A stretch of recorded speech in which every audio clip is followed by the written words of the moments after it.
Running a small business can feel a lot like juggling. Some days you're managing client work, balancing marketing, sales, finances all at once, and it seems like you're keeping everything in the air just fine. But what if one of those balls is slowly deflating and you don't even notice until it's too late? Well, that's exactly why financial health checks are so important. They catch small issues before they become big problems, and they help you make better, more confident decisions as you grow. Welcome back to another episode of The Cozy CEO.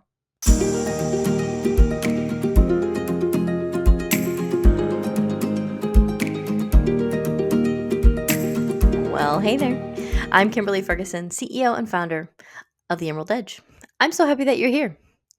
The Emerald Corner is a place where owning a business means building a life you love, not sacrificing one.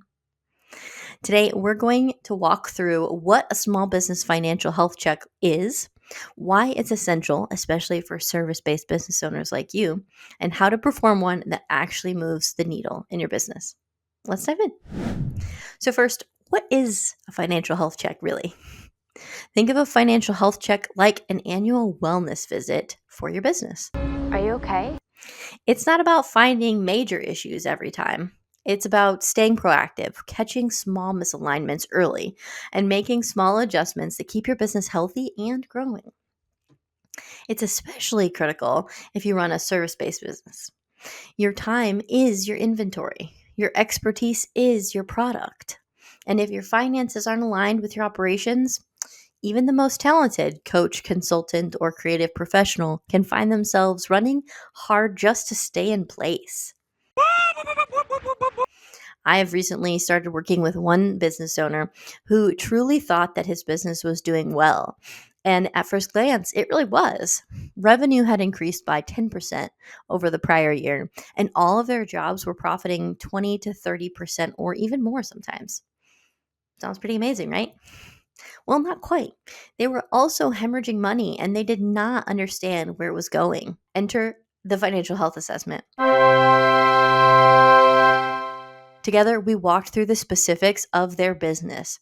We determined the missing piece in their calculations and why things looked amazing on paper, but never ended up actually resulting in more money in their pockets. And you know what? We fixed the problem. We addressed their issue. That's something we never could have done without digging into the health of their business. I can fix that. If you're interested, I have a free financial health assessment on my website.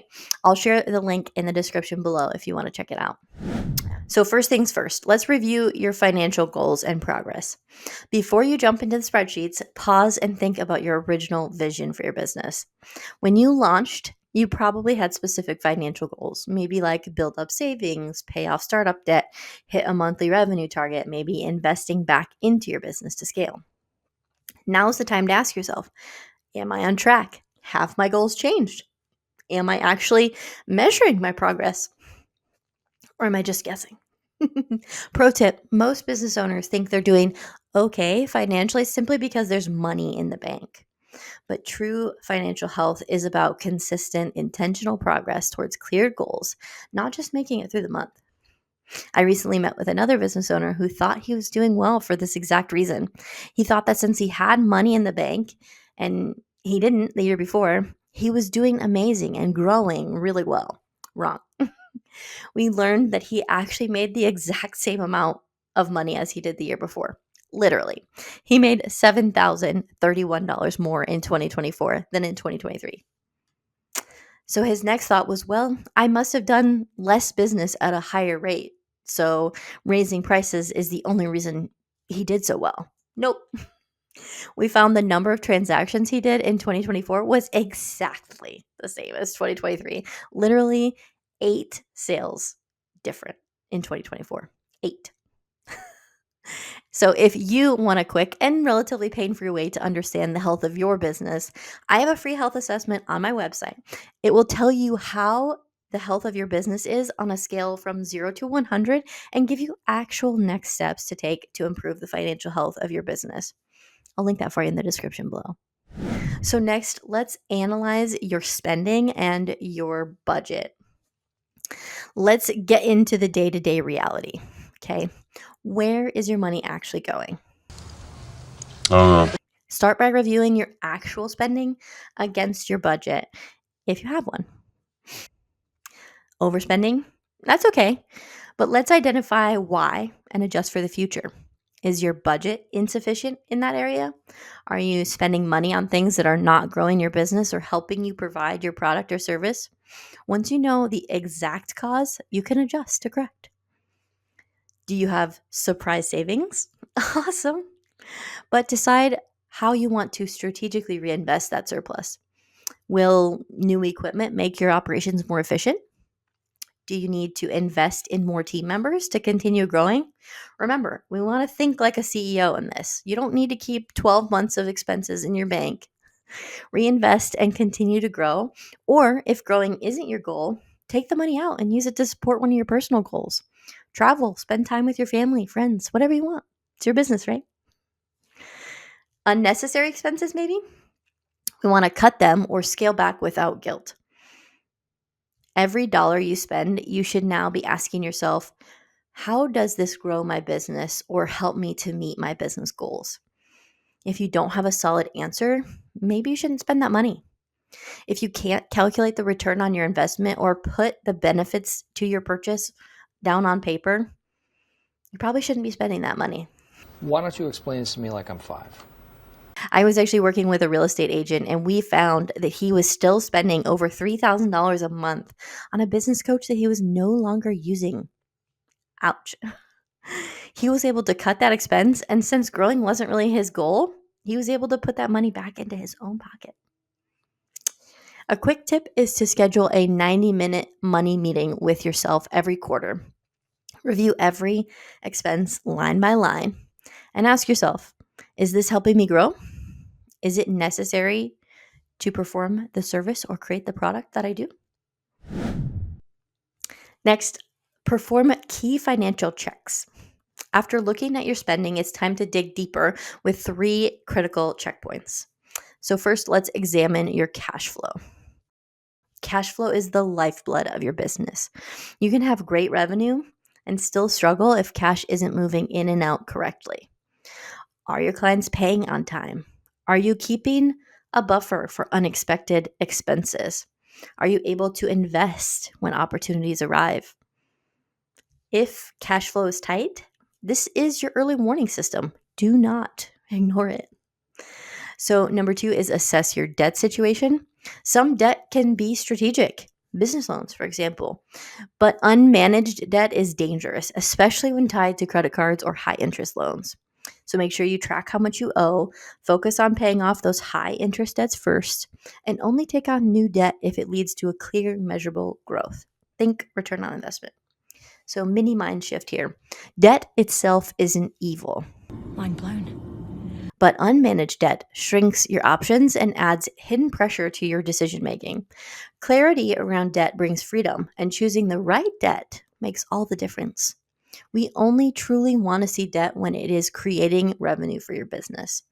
One primary example of this is when you need to purchase equipment to make your business more efficient, or when you need to add to your team to continue to grow. So, for example, if you're a construction company and you need to add another team member to start doing bids for you or to be your runner, you'll probably need to purchase another truck, right?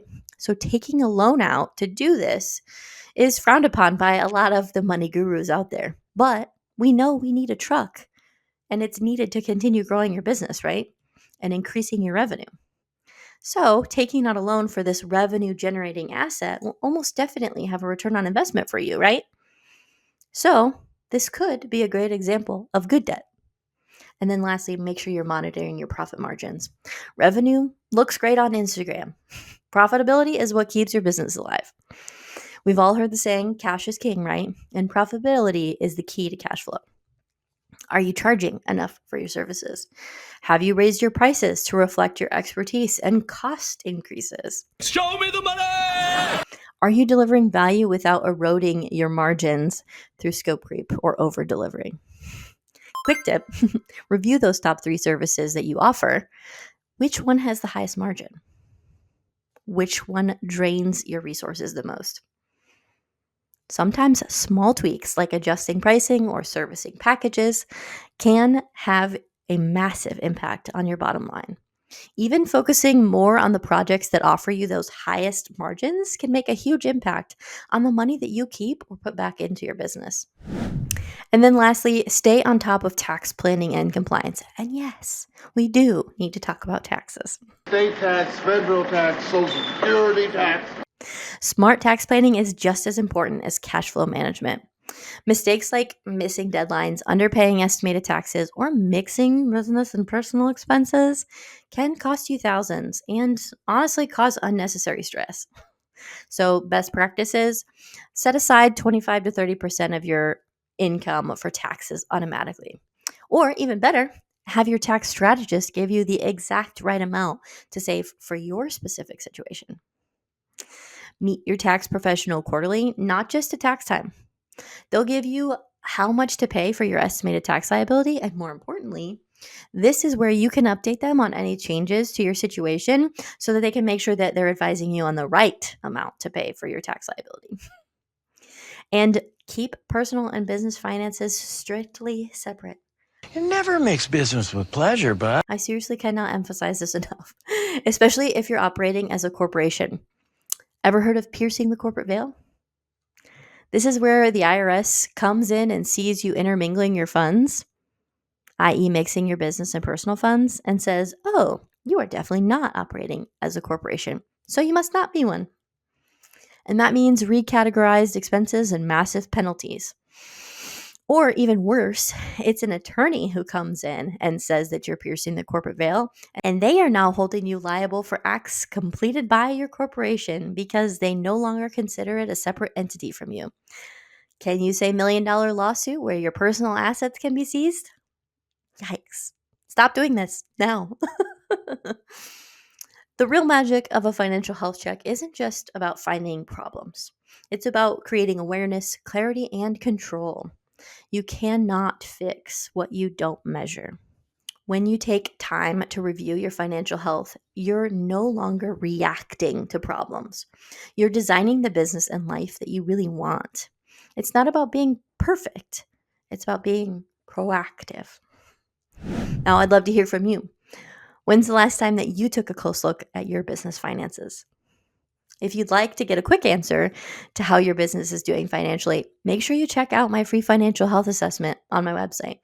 It takes about 2 minutes, and you'll walk away knowing more about the health of your business, including a few action steps to take to improve your business's financial health and well-being.